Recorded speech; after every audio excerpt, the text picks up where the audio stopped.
Hey guys, welcome to another episode of Business Highlight. As always, my name is Pedro, and today I have the honor of having my buddy Greg Mitchell with me today. Greg is an attorney at Marshall Grant. Greg, how are you?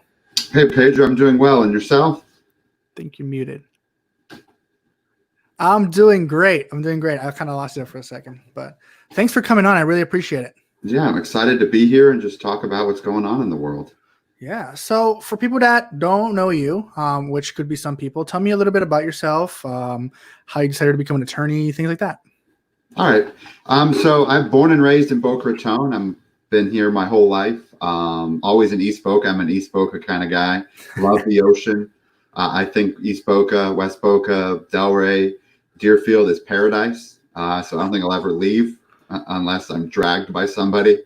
And so I just love it here. I've practiced here for almost my entire practice. I spent a little bit of time in Palm Beach Gardens for a few years, but I've been with the firm of Marshall Grant for the last little over a year in downtown Boca Raton. And so my family's been in Boca for many years, for almost 100 years, actually. Wow. Doing real estate and investing and developing and also some nonprofit work. And my dad is now a senior pastor at a local church.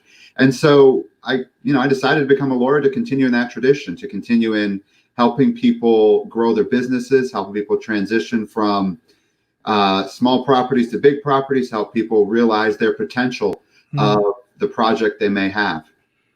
Yeah, you mentioned you became a lawyer for all that reason, but like, where did you get your lawyer your legal training, not lawyer training, your legal training?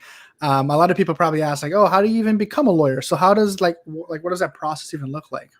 So obviously graduate high school, then you go get your 4-year degree. And I went to Palm Beach Atlantic University in West Palm Beach. Cool. And there I realized I loved learning. I loved reading. I loved writing, and I loved speaking. Even though it scares me to death, it's kind of one of those things. I have a love-hate relationship with speaking in front of people. A lot of people do, right? But it's also scary. Gives me butterflies, as they say. And so then after that, I decided to go to law school at the University of Florida. Go Gators. The best law school in the state of Florida, although them are fighting words to some people, I hear. So I spent a couple years there. You have to spend 3 years of law school and then take the bar exam. And so after I passed the bar exam, I just began practicing in Boca Raton at a firm called Simon Segalis, and have since then continued to grow in my knowledge of lawyering, as they say. So what kind of types of things does your practice do, or things that you yourself are kind of like more into when it comes to the lawyer world? I'm sure there's definitely a bunch of different avenues you can go, right? But which ones are like your main things that you do? Well, I started out mostly doing litigation, but as I've practiced, I've transitioned to more of what is called a transactional practice, where I help people buy and sell things. Okay. So one of my favorite things to do is to help people buy and sell their businesses. So that's helping people who have started a business create their succession plan, whether it's their children or one of their chief employees taking over, or preparing the business to be sold to a third party who wants to take the business to the next level, or just continue the great work that the business has done after the founder has retired or moved on to another project. So by far, that's one of my favorite things that I get to do, is just help people with that transition.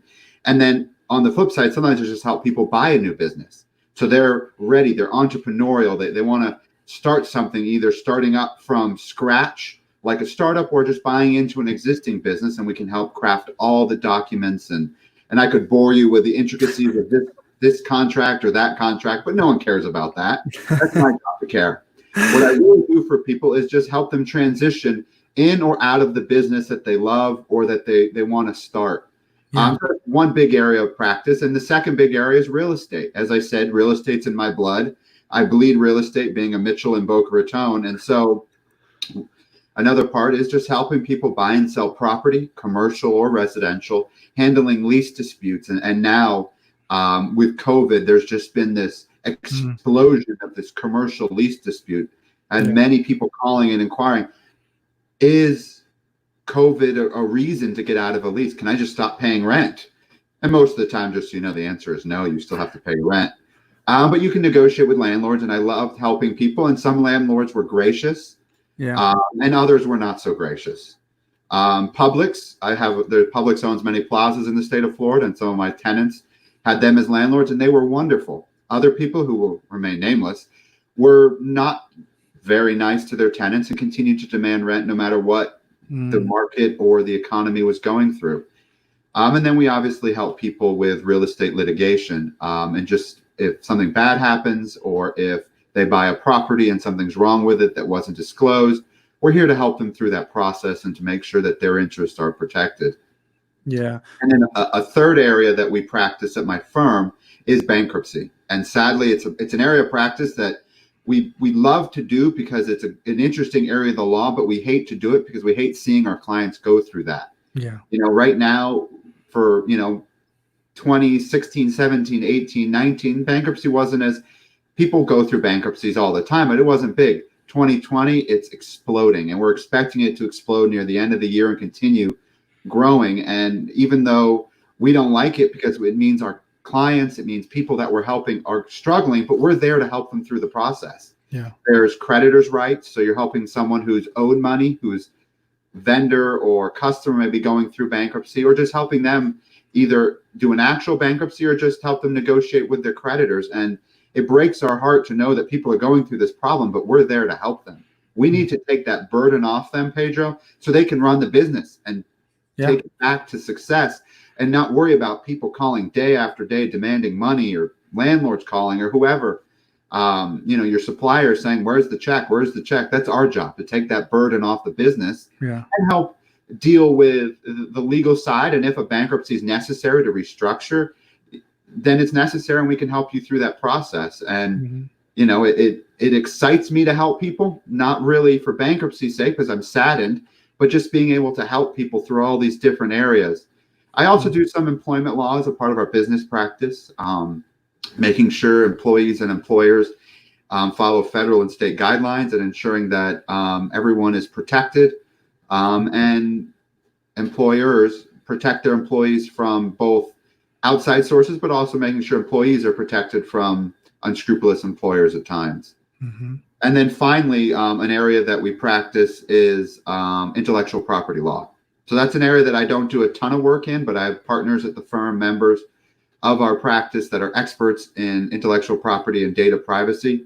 So it's not an area I pretend to know too much about, but I'm there to help transition you to the right attorney at the firm. I kind of look at it like this, Pedro, that our firm is there to help people with their burdens. And I've always pictured it like people come into our office carrying this massive rock on their back. It's the rock of stress. It's the rock of worry. It's the rock of bills piling up, or unknown things about the law, or worries about what happens if this transaction I'm doing goes wrong, or can I trust the person I'm buying this business from or selling this business to, or helping someone buy or sell product and they don't know if the buyer has the money.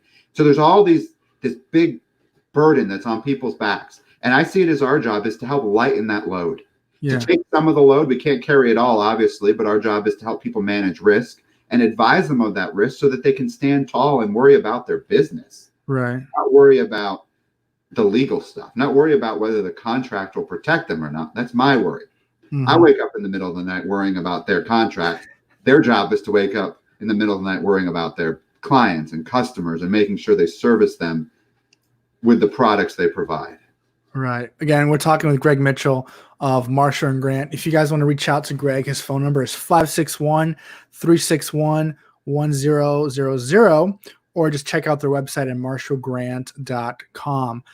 Greg, we were talking a little bit about the philosophy that your company has and the way you guys handle things. But you also have a personal mission, right? And what is that about?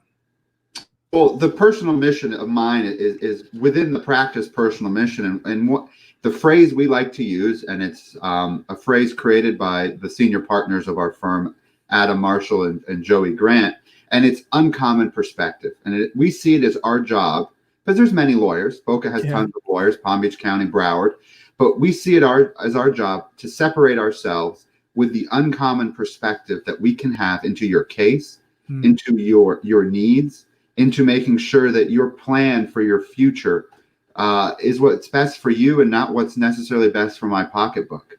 We don't look at it like our job is to just bill, bill, bill. There's many firms who look at you just as a commodity.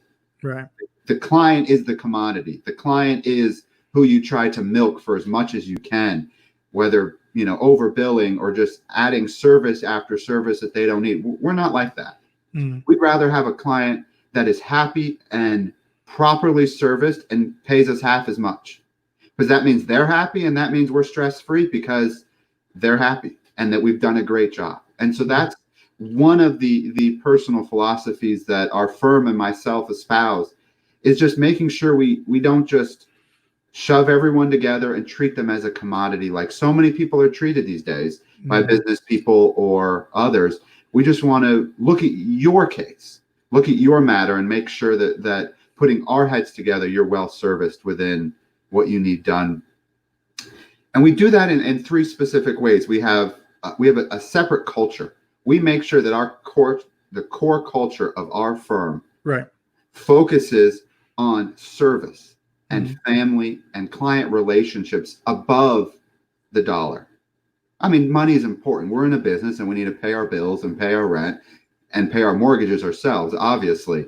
But that's not the primary goal of our firm. Our primary goal is to service clients and build relationships. Another thing is just humanity. We realize that we're a member of the community, whether it's doing pro bono work or working in the community, volunteering, or being on boards, or just helping people with legal needs that they have. And being a counselor, a lot of people forget, and they may call us counselor, but our primary goal is to counsel people. We're called counselors. And some judges will refer to you as counselor when you walk up to the stand to speak before them. Right. And a lot of attorneys, I think, forget that. They look at it again like their clients and customers are commodities, rather than looking at it like we're counseling them. We're helping them through their issues. And then finally, we just have this resolve that we will do what's right and we will do it well for the customer, our clients, and to know that nothing will stop us until we've done right by each and every one of our clients. Yeah, those are good. Those are good things to have as part of a company for sure. Transitioning a little bit to things going on now. Obviously, we have this whole amazing, crazy pandemic going on that nobody really expected for or planned for it to happen, but it's here. And so a lot of conversations throughout the dinner table, or just like, over the phone with people, it's what is this new normal going to look like? And so what does that look like for an attorney right now throughout during this whole COVID-19 pandemic? Well, Pedro, it's been amazing that so many people didn't predict this. I was one of them. I was caught off guard. I thought it would last 2 weeks. Yeah. And it would kind of have some residual effect. And by, May, we'd all be back to our merry ways. As we all know, that's not happening. That's not happening. I mean, just one example is I've appeared in a suit, not in my pajamas like some, before the court from my home office and from my the office that we have downtown in Boca. Wow. So it's just crazy that rather than trekking to West Palm, Fort Lauderdale, or Miami, from where I live in Boca, I now can get dressed in the morning and appear sitting at my dining table, or appear. Wow. In fact, I've seen some attorneys appear from the side of their pool with their laptop and their drink in hand for an afternoon court session, waiting for their turn. And just like Zoom school and Zoom religious services, we have Zoom court. And it's been actually amazing, Pedro, that I don't have to drive to court. The very reason I don't mind driving. I've commuted many times throughout my life. I love listening to the radio, but it just saves our clients money. Yeah. Not having to charge the client and all the parking fees and the gas fees and sometimes the hourly rate to drive there and back. Yeah. Is triple or quadruple what it is to appear via Zoom from the confines of our office. So that alone, something else that not many people are thinking about, but as the wheels of justice are turning, they're turning a little slower these days because it's tough to have a jury trial. And there's some in various counties and various circuits in Florida are experimenting with different trials and how to handle it. But many trials have been delayed Yeah. or transitioned, and eventually there'll be this huge backlog that'll just impact the justice system, both criminal and civil. And I don't pretend to know as much about criminal law, Mhm. but from the civil side, I know that that's going to be impacted, and for years to come, it'll just be delays that will be hard to catch up on. Yeah, you mentioned that a little bit. Like, how does it look like? Obviously you're doing Zoom court through a computer. Like, is that the normal? Like, has that ever happened before? Was that something that they had to start doing randomly because of this whole thing that happened? Some people might think that that's not really uh, legal. Like, what does that like? Does that make any sense? Yeah, no. So prior to this, I personally never appeared via Zoom. I Hmm. had done a few conference calls when everyone appeared via phone, or every once in a while, if it was a simple hearing, you'd appear via phone and the other attorney would show up. So you'd kind of hope the other guy was showing up so you could appear by phone. But now it's just taken so much pressure off when it comes to what I call the simpler hearings, when there's Yeah. not a lot of documents that you have to show, or there's not 5 or 6 witnesses. It's a little Hmm. bit more complicated when you have many witnesses. Yeah. The Supreme Court of Florida and the Florida Bar and various attorney committees got together, and there's definitely been some changes to the rules, temporary for now, that have allowed people to be sworn in over Zoom instead of in person. It used to be that you'd have to have a notary public swear you in, even if you weren't in court, so that you could testify, so that someone would Right. put you under oath. And now we've been able to do that over Zoom, and the same is applied to depositions. And I know on TV you see depositions as very aggressive, I'm sure, like from Suits, they're I always do because I watch TV and so fingers and winning cases in like a 5-minute deposition. That doesn't happen in real life.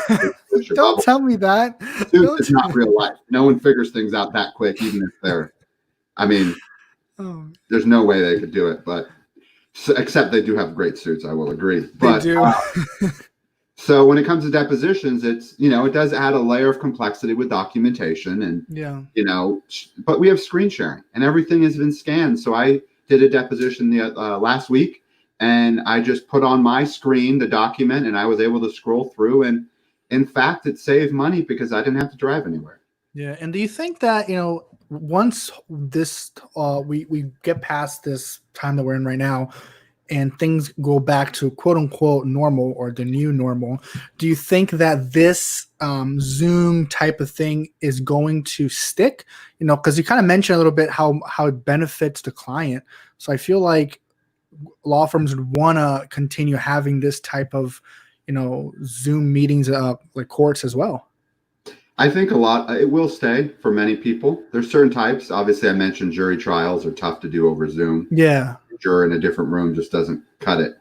And there's times when you want to see people's faces. And so those times, definitely 2 or 3 hour hearings you'll want to do in person, or when sometimes we have to admit 5 or 6 thousand pages of documents. That's a lot to upload and show on a screen, instead of just handing someone a box of papers. Yeah. But besides that, there's definitely opportunities. The legal field is slow to embrace change. Lawyers have been around for many years. We kind of get made fun of fairly often. We don't like to change because we're afraid people are going to make fun of us. That they're apt to do. I mean, our buddies, the sharks in us, we get made fun of too much. So, but I think this has forced courts to buy the technology, judges to learn the technology, attorneys to buy and for most attorneys it wasn't too much. It's a camera on your computer. It's not that expensive. But it's just forced everyone all of a sudden to learn it fast because you had to. And now everyone knows it, so we're not going to forget it. Yeah. And so I think it's just going to be this beautiful combination of some of these new ways that we've learned that are beneficial, and some of the stuff that we've had to do is not as good as the old ways. And so we'll go back to the old ways for those. I mean, I'll be honest, I do like an in-person hearing because I like to see people's faces. I like to see the body movement. When you're trying to gauge if someone's lying to you as an attorney, you can see their face, and sometimes you can tell from their face, but body language is very important when gauging someone, how they move their hands. And so it's tough to do that over Zoom, but I think it's going to be a hybrid of both as we move forward.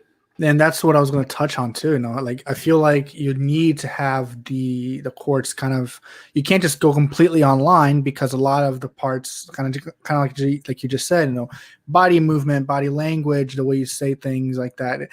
You know, changes, and it's important to have that face to face. One interesting question I have about Zoom meeting court though is, do you guys have to stand up and talk standing up, or do you just sit down and talk? I don't know. Like, is that a thing that you guys do? I don't know. I have always sat down. I have heard that some of the arguments that some attorneys are making, they stand up so they feel comfortable. Yeah. Standing up. But I tend to sit down because my computer camera looks funny when I stand up. But I think most people are doing it sitting down. In fact, I was with a judge. There was probably like 15 of us left on at the hearing. Various cases were being called, and the judge turned off his background, and he was in a closet. His dogs. So he had his background with a state seal, and it looked all official, and he had what looked like a robe on. And in fact, he was probably wearing basketball shorts under his robe, but he turned it off and he was just in his closet, and he enjoyed it. He used to have to leave early to get to an 8 o'clock hearing or an 8:30 hearing. Mm-hmm. Now he can just, we all can roll out of bed, get ready, and we're there. It's just convenient. It is. Switching gears a little bit from this, because it's really cool stuff. Again, guys, if you guys want to ask any questions, you can just ask them below in the comment section. We'll probably answer them online. But again, we're talking to Greg from Marshall Grant. If you guys want to reach out to him, his phone number is 561-361-1000, or his website at marshallgrant.com. Greg, what is your favorite part of practicing law? My favorite part is helping people buy things. There's something about the joy that someone gets when they get to take hold of a business, when they get to take hold of a house, handing someone those keys, or helping someone buy a commercial property. Just knowing that you've helped someone expand who they are and what they do. That's probably one of my favorite areas of how I practice, is just seeing the joy in people's life. And sometimes, it's been cantankerous as we deal with the seller, and, it can get a bit heated at times negotiating the terms, but then you get to the signing table and everyone smiles, and we've hammered out all the details. And at that point, you've helped expand their life, and you've helped expand just the city of Boca as people buy businesses and continue to grow within the city. It helps all of us. And that's probably one of the things I love about the practice of law. And number two would be going back to helping people lift their burdens. It's taking the stress off their life, because I've seen it in so many clients. They come in, Pedro, and they're just almost, they're hunched over with stress. They're downtrodden because they're not sure how to deal with their problem. They come to us, and we can help lighten that load. I can't solve every problem. I can't take all of someone's stress off, but I can help a little bit. And that just gives me such joy to know that I've helped just a little bit, help with the person's stress and anxiety so that they can run their business or take care of their family. We've been talking a lot about your job and how you help people that way. But are there other community organizations that you volunteer for on your downtime when you're not being a super lawyer? One of my favorites, I do a few at my church, Boca Raton Community Church, and other places, rec leagues. But my favorite is Boca Helping Hands. We're a nonprofit in East Boca Raton that just helps people with job placement, as well as those who are food scarce. And so we're there to just help people if they're transitioning between jobs, if they just need a helping hand, if they maybe need a little bit of long-term support with grocery bags, especially now. That's one of my favorite things. When I was in high school, I helped prepay for college and save up for college by working as a dishwasher and then a prep chef. And then just there, I learned how to cut vegetables and how to just make meals, simple meals, nothing complex, nothing, I would say, 5-star, nothing even 2-star probably. I just love feeding people and helping see those that just need a meal to lift up their spirits. To know that people care. And we at Boca Helping Hands, we care for people. We love people, and we just want to be there when they're going through a tough time. And that's one of the places that I'm on the board. I do some legal work with them, and I just volunteer my time there. And that's one of my favorite places in Boca to work. That's awesome. Greg, before I let you go, I've been asking this question to everybody that comes on. So you're not going to be any different. If you could share some piece of advice to either kids coming out of high school or people getting out of college on what they want to do as they're trying to figure out their life now in this crazy pandemic world that we are living in, or just in general, what would that advice be? Pedro, I love to watch TED Talks. It's one of my favorite pastimes. There's just so many good ones.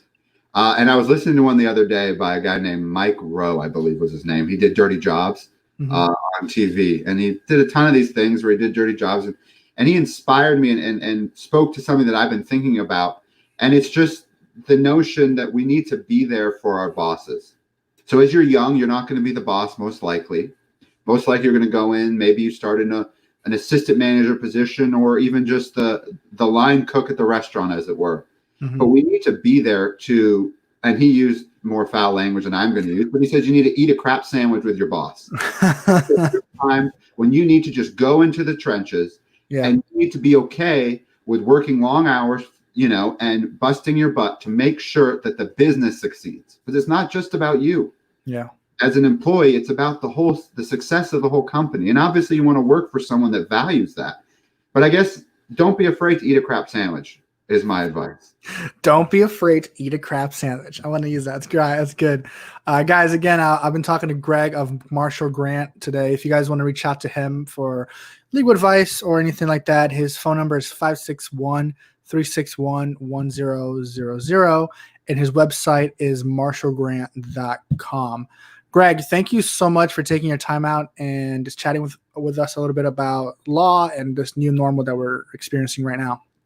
Awesome. Thank you, Pedro. I appreciate it. Of course. All right, guys. That will wrap up another episode of Business Highlight. Thank you so much for just tuning in. And we'll be back next week, same time, same place. So we'll see you then.